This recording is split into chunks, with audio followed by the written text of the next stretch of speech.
Assalamualaikum warahmatullahi wabarakatuh. Kami dari kelompok 2. Jadi kami ingin mereview e-commerce Tokopedia berdasarkan materi dari analisis dan perancangan sistem informasi.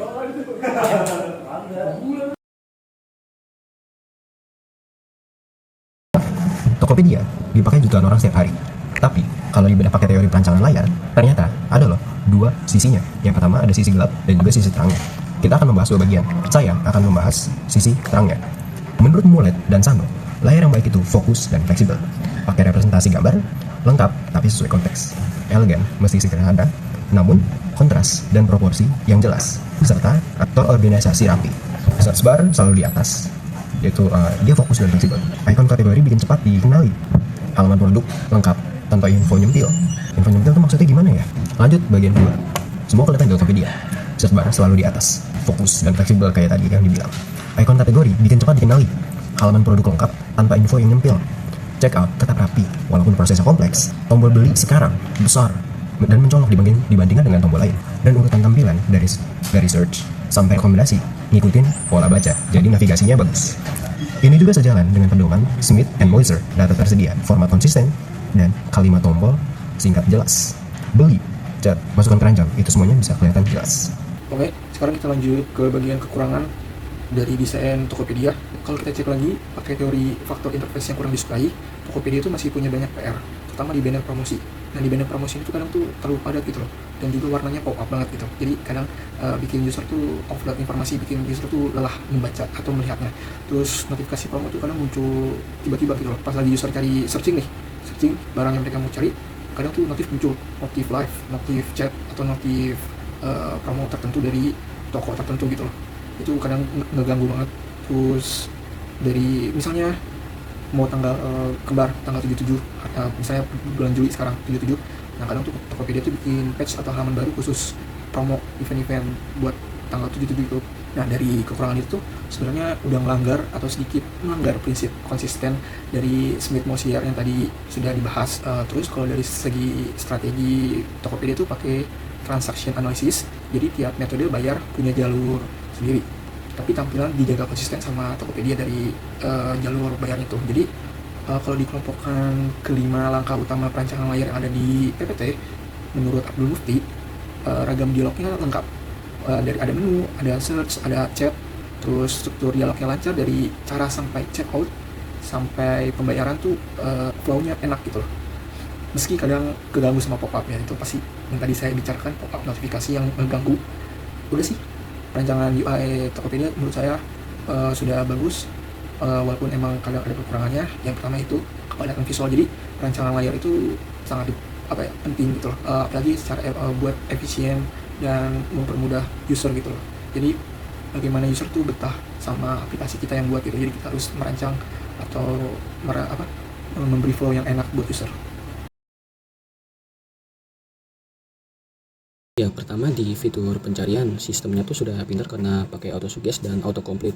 Bahkan sudah typo tolerant ketika kita salah ketik seperti Samsung yang kosakata seperti U-nya hilang, sistem tuh tetap tahu maksudnya itu adalah Samsung. Ditambah lagi ada fitur search by image kalau kita cuma punya foto barangnya, jadi kita upload image-nya, jadi pencarian akan menampilkan barang terkait yang kita upload sebelumnya. Kayak contoh barangnya tuh kita cari sepatu nih, kita nggak tahu nih brandnya apa, kita foto aja, pasti ntar pas keluar outputnya dia penjelasannya sesuai sama fitur, sesuai gambar yang kita masukkan. Nah, yang kedua itu proses input data. Pengisian alamat sudah terintegrasi oleh Google Maps, jadi tidak perlu ketik manual. Saat checkout, kurir, dan pembayaran otomatis terisi dan klien voucher tinggal sekali klik tanpa copy paste code. Jadi itu semuanya sudah. Tentang data entry pada Tokopedia. Data entry ada proses masukkan data ke sistem agar informasi dapat disimpan, diolah, dan digunakan untuk menjalankan berbagai fitur aplikasi pada Tokopedia. Data entry digunakan oleh pembeli, penjual, maupun admin. Contohnya ada saat penggunaan pembuatan akun dengan mengisi nama, nomor telepon, atau email, serta kata sandi. Setelah itu, sistem akan menvalidasi data tersebut sebelum disimpan ke dalam database. Nah, kalau dari sisi pengguna, data entry dilakukan ketika menambahkan produk ke toko. Penjual harus mengisi produk, kategori, harga, stok, berat, deskripsi, dan mengunggah foto produk yang ada. Dan akurat akan membantu pembeli memahami produk yang lebih jelas sehingga dapat meningkatkan kepercayaan dan peluang penjualan. Sekarang saya akan membahas tentang aturan bisnis yang ada dalam Tokopedia, yaitu ada dua, yaitu adalah penjual dan juga pedagang. Nah, pedagang itu yaitu adalah yang memiliki stok di dalam marketplace yang ada dalam Tokopedia tersebut, dan penjualnya adalah seorang yang membeli. Nah, dalam aturan bisnisnya itu ada dua, yaitu adalah orang yang menjual dan juga membeli. Nah, yang diperlukan itu adalah wajibnya dalam punya akun di saat kita untuk membeli sesuatu produk dan stok di dalam Tokopedia tersebut. Jadinya di saat kita untuk membeli sesuatu stok, itu wajib kita memiliki punya akun dari Tokopedia dan juga punya akun dari Dana dan juga virtual account kayak bank, BCA, BRI dan lain-lain. Itu agar kita bisa membeli dalam belanja gitu. Selanjutnya kedua, stok. Stok tidak akan dibeli jika saat kita mengisi stok yang sering kita pilih. Nah, di saat itu jadi kita bakal bisa melihat stoknya itu ada atau tidak. Selanjutnya adalah batas jumlah dalam pembeliannya. Nah, misalnya di barangnya itu biasanya yang dibeli itu boleh melebihi stok yang ada selama stoknya itu ada. Nah, selanjutnya itu ada dalam proses setelah bayar. Nah, setelah bayarnya itu biasanya pesanan diproses setelah kita membayar dari Dana ataupun dari BCA virtual ataupun yang lainnya, Mandiri, BRI dan lain-lain, dan itu juga bisa dari COD. Cuma dari COD itu kita harus mengverifikasikan dulu untuk ke kurirnya. Nah, yang selanjutnya itu adalah batas waktu pengirimannya itu. Waktu pengirimannya itu adalah penjualnya. Penjual harus kirim barang sesuai batas waktu yang sudah ditetapkan oleh sistem yang ada dalam Tokopedia. Selanjutnya itu adalah boleh dibatalkan di saat kita sebelum membeli produk yang sudah kita inginkan. Jadi saat pembelian masih bisa membatalkan pesanan, tapi syaratnya itu adalah sebelum barang kirim, yaitu adalah saat kita ingin membeli barangnya itu tapi kita masih belum bisa membayarnya, itu kita masih bisa untuk membatalkannya. Lalu rating ulas-ulasan saat kita membelinya itu biasanya itu ada saat kita sudah selesai dan riwayat pembeliannya itu kita tuh bisa langsung melihat tuh rating dan ulasannya.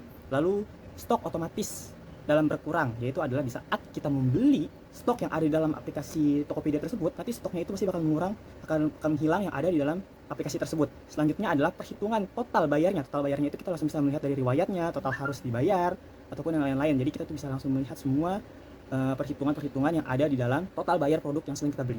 Nah, selanjutnya kita masuk lagi ke pertama, kita ada di bagian halaman homepage.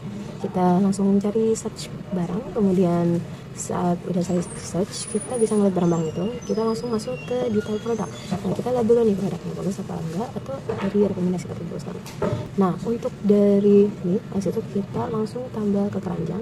Kemudian kita lihat lagi dulu bagian transaksi, alamat, terus juga pembayaran segala kurir dan segala macam. Kemudian kita lanjut ke checkout. Nah, sampai di mana statusnya berubah dan diproses hingga dikirim sampai selesai. Nah, kemudian saya mau bahas tentang feedback sistemnya. Jadi setiap kita klik suatu detail produk atau produk yang ingin kita cari, itu selalu ada feedbacknya. Jadi user nggak pernah bingung apakah aksinya itu berhasil atau tidak. Nah, terus di bagian rekomendasi, biasanya kita sering lihat barang yang udah kita cari itu ada lagi bagian rekomendasi di bagian homepage. Itu fitur yang itu memang sengaja gimana logika rekomendasi ini ditambahkan feedbacknya untuk kita saat kita mencari barang yang udah pernah kita cari, seperti itu. Halo semua, saya dari divisi arsitektur sistem. Berbeda dengan tampilan visual luar yang sudah dibahas sebelumnya, performa Tokopedia di balik layar sebenarnya ditopang oleh kendala arsitektur dan kejelasan diagram statusnya. Berdasarkan materi pertemuan 12, untuk menggambarkan perilaku sistem yang dinamis beserta perubahan keadaannya, kita menggunakan alat perancangan bernama State Transition Diagram atau yang disingkat STD. Di dalam sistem Tokopedia, komponen STD ini bekerja melalui 3 elemen utama. Yang pertama ada state atau kotak yang mempresentasikan status pesanan aktif. Yang kedua ada transition berupa panah perubahan status. Yang ketiga ada condition dan action sebagai pemicu perpindahan status tersebut. Agar lebih mudah dipahami, mari kita lihat bagaimana State Transition Diagram atau STD diterapkan pada proses transaksi di Tokopedia. Proses dimulai dari initial state, yaitu menunggu pembayaran. Pada tahap ini terdapat condition, yaitu batas waktu pembayaran. Jika hingga batas waktu tersebut pembeli belum melakukan pembayaran, maka sistem menjalankan action berupa pembatalan transaksi secara otomatis. Status berubah menjadi transaksi dibatalkan, dan stok barang akan dikembalikan sehingga dapat dibeli oleh pengguna lain. Namun apabila pembayaran berhasil dilakukan sebelum waktu habis, maka terjadi transition menuju state menunggu konfirmasi penjual. Setelah penjual mengkonfirmasi pesanan, status kembali berpindah ke diproses. Kemudian dikirim setelah nomor resi diinput, hingga akhirnya mencapai final state, yaitu pesanan selesai ketika barang diterima oleh pembeli. Melalui penerapan State Transition Diagram, setiap perubahan status memiliki aturan yang jelas. Hal ini membuat proses transaksi menjadi lebih terstruktur. Data antara pembeli dan penjual tetap konsisten, serta membantu mengurangi kesalahan selama proses berlangsung. Selanjutnya, kita akan membahas perancangan keluaran atau output. Perancangan keluaran output itu apa sih? Jadi, tujuan utama dari perancangan output adalah menyajikan informasi kepada pengguna secara tepat, akurat, dan sesuai dengan kebutuhan. Pada aplikasi Tokopedia, setiap aktivitas yang dilakukan pengguna akan menghasilkan berbagai informasi sebagai output. Berdasarkan klasifikasinya, Tokopedia memiliki dua jenis output. Yang pertama adalah output eksternal, yaitu informasi yang ditunjukkan kepada pihak di luar organisasi atau pengguna. Contohnya adalah invoice dalam bentuk PDF, struk digital, dan bukti pembayaran yang diterima setelah transaksi berhasil dilakukan. Jika kita perhatikan, tampilan invoice Tokopedia itu sudah tersusun dengan sangat baik ya. Pada bagian header terdapat informasi seperti nomor transaksi, kemudian pada bagian isi itu terdapat detail produk yang dibeli beserta harganya, sedangkan pada bagian footer ditampilkan total pembayaran serta status transaksi. Susunan tersebut membuat informasi menjadi lebih mudah dipahami oleh pengguna. Output eksternal, Tokopedia juga menghasilkan output internal yang digunakan untuk kebutuhan di dalam organisasi atau pengguna platform itu sendiri. Contohnya bisa kita lihat pada fitur riwayat transaksi di halaman akun kita atau halaman laporan penjualan bagi para seller di Tokopedia. Ini masuk ke dalam kategori historical report, yaitu laporan periodik yang menyajikan informasi rinci mengenai kegiatan belanja atau penjualan dalam suatu periode tertentu. Nah, untuk menyampaikan semua informasi tadi, Tokopedia memilih kombinasi media output yang sangat efektif. Mereka menggunakan media screen atau monitor berupa tampilan di aplikasi, push notification di handphone, dan juga media email untuk mengirimkan dokumen invoice secara otomatis. Melalui perancangan output yang matang ini, semua aktivitas belanja kita di Tokopedia punya jejak data yang transparan dan gampang dipantau.